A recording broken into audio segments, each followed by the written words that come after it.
लाला जी ने मुझे अपनी वैन ठीक करने को कहा, लेकिन मैंने उसे सीधा ट्रांसफॉर्मर रोबोट बना दिया।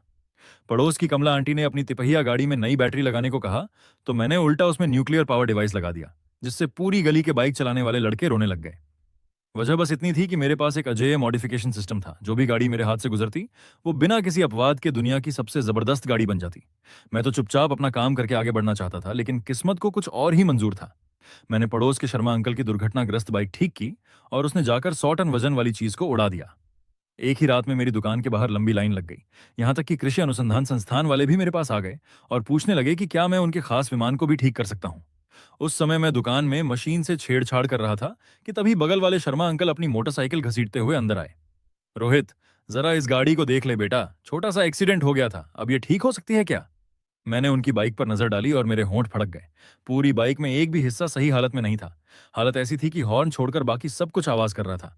शर्मा अंकल ने मेरी शक्ल देखकर हंसते हुए कहा, बेटा, इस समय हाथ थोड़ा तंग है, किसी तरह ठीक कर दे, बस काम चल जाए। तू जानता ही है, तेरा भैया राहुल अभी कॉलेज की तैयारी कर रहा है। घर में पैसों की बहुत जरूरत है, बस इतना कर दे कि सुरक्षित सड़क पर चल सके। उनकी बात सुनकर मैं मन ही मन परेशान हो गया।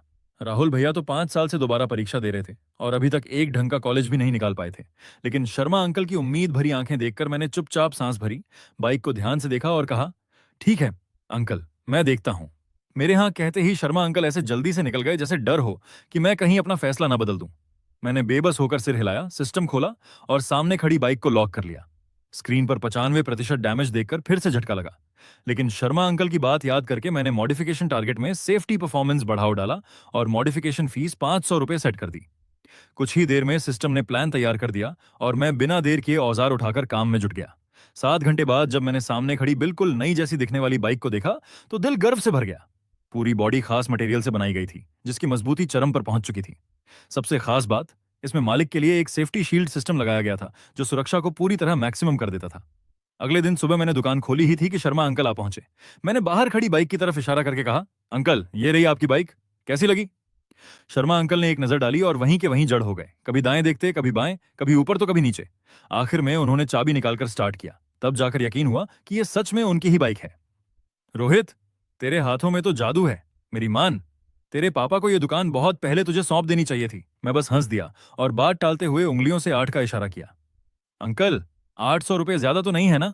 शर्मा अंकल ने बाइक को देखा, फिर बिना किसी बहस के पैसे निकाल दिए और बाइक लेकर घर चले गए। उसी शाम उनका बेटा राहुल स्कूल से लौटा। आंगन में खड़ी चमचमाती बाइक देखते ही उसकी आंखें चमक उठीं। वाह, बूढ़े ने नई बाइक खरीद ली। वह घर के अंदर गया, चाबी ढूंढकर निकाली, बाइक स्टार्ट की और साथ ही मोबाइल पर लाइव स्ट्रीम भी शुरू कर दी। दोस्तों, आज मेरे पापा ने मेरे लिए नई बाइक ली है, चलो तुम सबको इसकी सैर कराता हूं। यह कहकर वह लाइव चालू रखते हुए सड़क पर निकल पड़ा। रास्ते में जो भी लोग उसकी लाइव स्ट्रीम पर आए, सब बाइक के शानदार लुक्स देखकर पूछने लगे कि ये कौन सा मॉडल है। राहुल लाइव में बढ़ती हुई ऑडियंस देखकर अंदर ही अंदर फूला नहीं समा रहा था। कुछ देर बाद उसने कैमरे की तरफ देखकर कहा, दोस्तों, अब मैं शहर के बाहर सुनसान रोड पर जा रहा हूं, वहां इसकी स्पीड दिखाऊंगा। इतना कहकर वह शहर के किनारे पहुंच गया और बाइक चलाते हुए लगातार अपने दर्शकों से बात करता रहा। तभी अचानक स्क्रीन पर एक के बाद एक चेतावनी वाले मैसेज आने लगे। भाई सावधान, आगे ट्रक है, जल्दी ब्रेक मारो। राहुल ने घबराकर सिर उठाया। सामने एक बड़ा ट्रक गलत दिशा से उसकी तरफ आ रहा था और दोनों के बीच मुश्किल से कुछ मीटर का फासला बचा था। डर के मारे उसका दिमाग सुन्न हो गया। वह ब्रेक दबाना चाहता था, लेकिन घबराहट में उसका पैर एक्सीलरेटर पर पड़ गया। लाइव देख रहे लोगों की सांसें अटक गईं। कई लोगों ने तो आंखें तक बंद कर लीं। आखिर सामने 100 टन वजन वाला ट्रक था। आम कार भी उससे टकरा जाए तो उसका बुरा हाल हो जाए, फिर बाइक की क्या औकात थी। सबको लग रहा था कि अब एक भयानक हादसा होने वाला है। लेकिन अगले ही पल ऐसा नजारा सामने आया जिसकी किसी ने कल्पना तक नहीं की थी। कैमरे के एंगल से साफ दिखाई दिया कि ट्रक का बायां बम्पर चकनाचूर हो गया। पूरा ट्रक बुरी तरह डगमगा गया और आखिर में सीधे पलट गया। ट्रक में भरी पूरी रेत सड़क पर बिखर गई। अच्छी बात यह रही कि ड्राइवर फुर्ती दिखाकर समय रहते बाहर निकल आया। दूसरी तरफ राहुल की बाइक को देखो तो बस हल्का सा झटका लगा था। लाइव स्ट्रीम में मौजूद सभी लोग हैरान रह गए। किसी को अपनी आंखों पर यकीन नहीं हो रहा था। हे भगवान, ये क्या हुआ? 100 टन का ट्रक एक बाइक से पलट गया। अरे पहले ये बताओ कि राहुल कहाँ है? इतनी स्पीड पर तो अब तक उड़ गया होगा।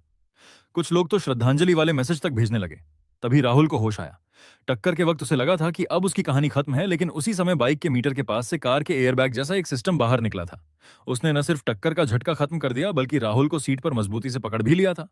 राहुल ने गहरी सांस ली, सीना थपथपाया और मोबाइल की स्क्रीन देखी। कमेंट सेक्शन में लोग उसे श्रद्धांजलि दे रहे थे। उसके चेहरे पर काली लकीरें पड़ गईं। उसने तुरंत कैमरा अपनी तरफ घुमाया और बोला, दोस्तों, मैं मरा नहीं हूं, अभी भी जिंदा हूं। राहुल को अचानक सामने देखकर सभी लोग चौंक गए। भाई कहीं भूत तो नहीं? अभी तो मैंने तुझे रॉकेट गिफ्ट भेजा था, मेरे पास मत आना। भाई अगर जाने का टाइम आ गया हो तो अपनी आखिरी इच्छा बता दे। किसी को यकीन ही नहीं हो रहा था कि इतना बड़ा हादसा होने के बाद भी राहुल को खरोंच तक नहीं आई। राहुल ने सामने ट्रक ड्राइवर को बम्पर चेक करते देखा और फिर समझाने लगा, दोस्तों सच में जिंदा हूं, साइंस पर भरोसा रखो।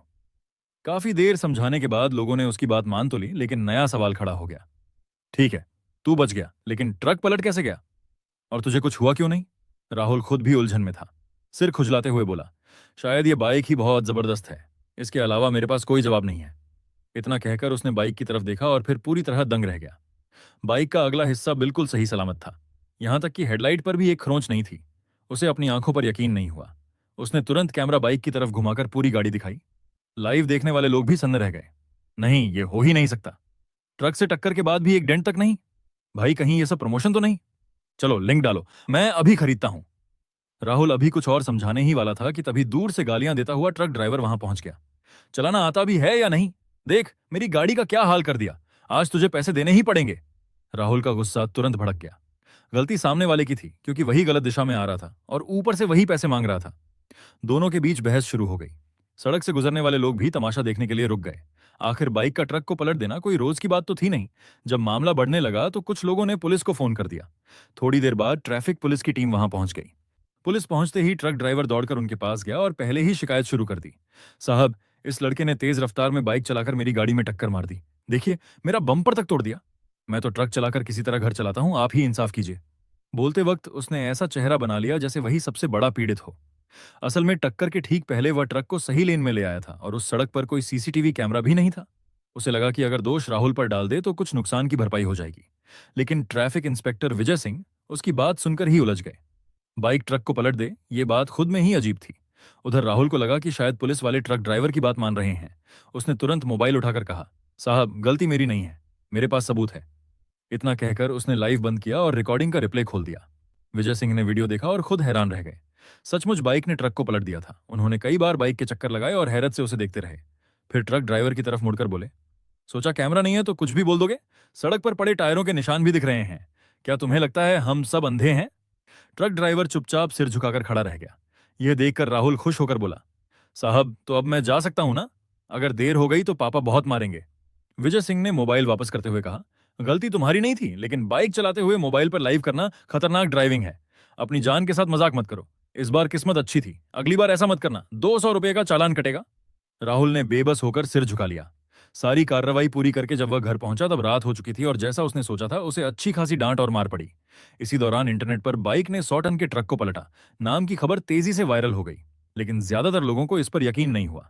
कोई कह रहा था कि वीडियो एडिट किया गया है, कोई कह रहा था कि ट्रक वैसे ही पलटने वाला था और बाइक बस उसी समय टकरा गई। कुछ लोग तो बचपन की बढ़ा चढ़ाकर कहानियां सुनाने लगे कि उन्होंने भी कभी साइकिल से ट्रक रोक दिया था या ट्रक को गिरा दिया था।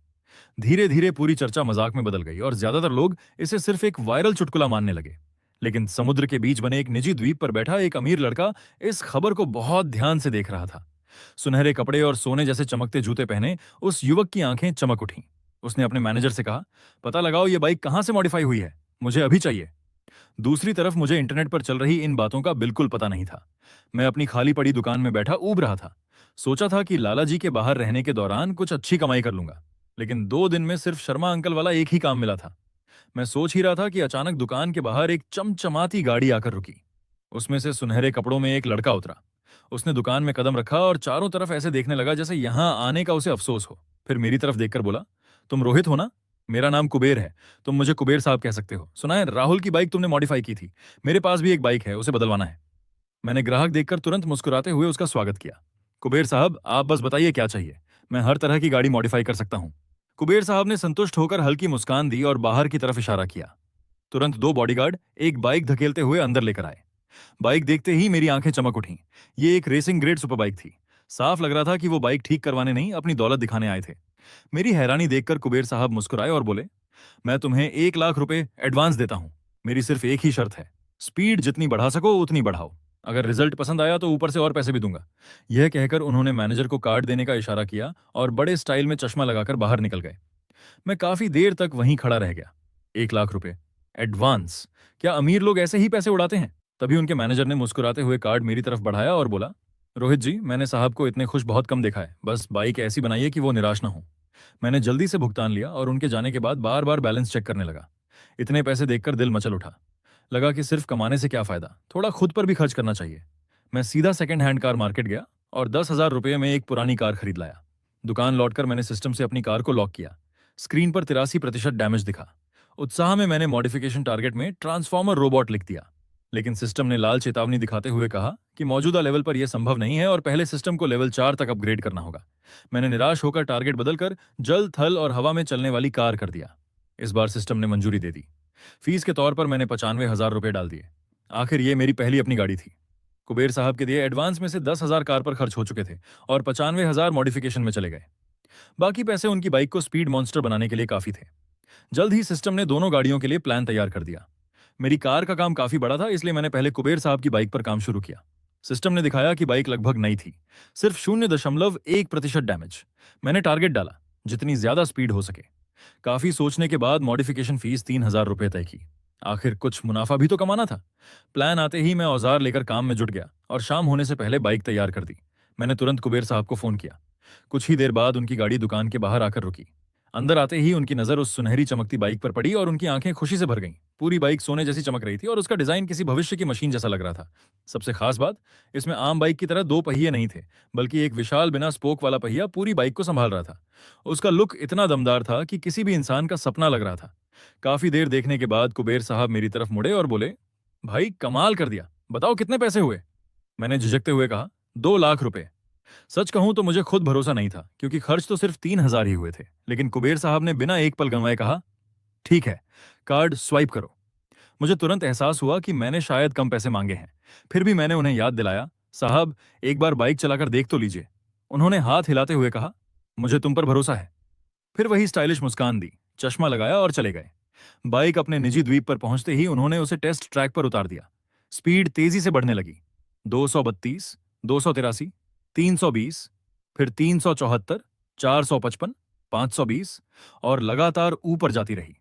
कुबेर साहब की सांसें तेज हो गईं। ऐसा रोमांच उन्होंने पहले कभी महसूस नहीं किया था। लेकिन स्पीड बढ़ती ही गई। 620, 758, 881, 1,200। अब उन्हें डर लगने लगा। दोनों तरफ का नजारा धुंधला होकर मुड़ता सा दिख रहा था, जैसे वो किसी दूसरी दुनिया में प्रवेश कर रहे हों। बाइक नहीं, मानो जमीन से कुछ इंच ऊपर उड़ने वाला भविष्य का विमान हो। उनके लोग दूर खड़े देखते रहे, लेकिन कुछ ही सेकंड में बाइक इतनी तेज हो गई कि उनकी नजरों से गायब हो गई। उधर मैं अपनी कार पर काम में जुटा हुआ था।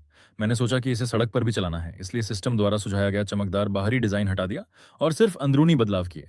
लगभग पूरा दिन और रात लगाकर आखिरकार कार तैयार हो गई। बाहर से वो पहले जैसी साधारण दिखती थी, लेकिन अंदर से पूरी तरह बदल चुकी थी। अब सवाल था उसका नाम क्या रखा जाए। काफी सोचने के बाद मैंने उसकी काली बॉडी देखकर फैसला किया, इसका नाम छोटू होगा। मुझे नाम एकदम सही लगा। मैं ड्राइवर सीट पर बैठा, फिंगरप्रिंट स्कैन किया और स्क्रीन पर पासवर्ड डाला। तुरंत एक इलेक्ट्रॉनिक आवाज गूंजी, पहचान सत्यापित, मालिक मोड सक्रिय। मालिक मोड में कार की सारी खास सुविधाएं खुल जाती थीं, जबकि बाकी लोगों के लिए वो एक साधारण फैमिली कार रहती। मैं कार लेकर एक सुनसान समुद्र तट पर पहुंचा और पानी में चलने वाला फीचर टेस्ट करने लगा। कार बिना किसी परेशानी के समुद्र की सतह पर चलने लगी, फिर गहरे पानी में उतर गई। खिड़की के बाहर फैला समुद्री संसार देखकर मुझे एक अजीब सा सुकून महसूस हुआ। तभी कार के अंदर चेतावनी बज उठी, ऑक्सीजन स्तर कम है, कृपया सतह पर लौटें। मॉडिफिकेशन पूरा होने के बाद अभी मैं ऑक्सीजन सिस्टम नहीं लगा पाया था, इसलिए मजबूर होकर वापस ऊपर आ गया। अब बारी थी उड़ान की। मैंने कहा, छोटू फ्लाइट मोड ऑन। मेरी आवाज सुनते ही कार के दोनों तरफ पंख निकल आए और पीछे से नीली आग जैसी रोशनी निकलने लगी। अगले ही पल जोरदार आवाज के साथ कार जमीन से ऊपर उठ गई। मैं खिड़की के बाहर फैले समुद्र को देखते हुए रोमांच से भर गया और आसमान में आजादी से उड़ने लगा। उसी समय एक सैन्य बेस में रडार अलार्म जोर जोर से बजने लगा। पूरा बेस तनाव में आ गया।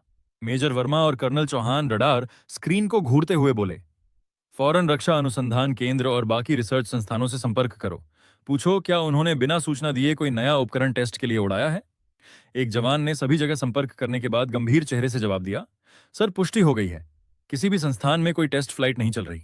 यह सुनते ही सबके चेहरे बदल गए। तो क्या दुश्मन देश का कोई ड्रोन हमारे इलाके की जासूसी कर रहा है? एक जवान ने पूछा। सर क्या इसे गिरा दें? कर्नल चौहान ने समुद्र के ऊपर मंडरा रही उस अज्ञात उड़न वस्तु को कुछ पल देखा और आदेश दिया, अभी नहीं, पहले जांच के लिए ड्रोन भेजो, पता करो आखिर ये चीज है क्या। साथ ही मिसाइल सिस्टम तैयार रखो, अगर यह शहर की तरफ बढ़ने लगे तो तुरंत मार गिराया जाएगा। दूसरी तरफ मैं समय देखकर धीरे धीरे नीचे उतर आया और समुद्र की सतह पर पहुंचकर एक बटन दबाया। छोटू फिर से काली कार के रूप में बदल गई और मैं उसे सड़क पर लेकर निकल पड़ा। जब तक सेना का ड्रोन वहां पहुंचा, आसमान पूरी तरह खाली था। रडार अलर्ट भी बंद हो चुका था। दूर सिर्फ एक काली कार सड़क पर घूमती नजर आई। करीब 1 घंटे बाद मैं दुकान वापस पहुंचा। छोटू के प्रदर्शन से मैं काफी खुश था, लेकिन एक बड़ी समस्या थी। उसका ईंधन खर्च बहुत ज्यादा था। मौजूदा पेट्रोल की कीमतों में उसे चलाना मुश्किल था। तभी अचानक मेरे दिमाग में एक आइडिया आया। अगर मैं इसमें एक छोटा न्यूक्लियर पावर यूनिट लगा दूं तो ईंधन की चिंता हमेशा के लिए खत्म हो जाएगी। लेकिन सिस्टम ने फिर से साफ मना कर दिया। लेवल अभी भी कम था। मैं निराश होकर सोच ही रहा था कि कब सिस्टम का लेवल बढ़ेगा, तभी दुकान में एक युवक दाखिल हुआ। मैंने ऊपर देखा तो वह मेरा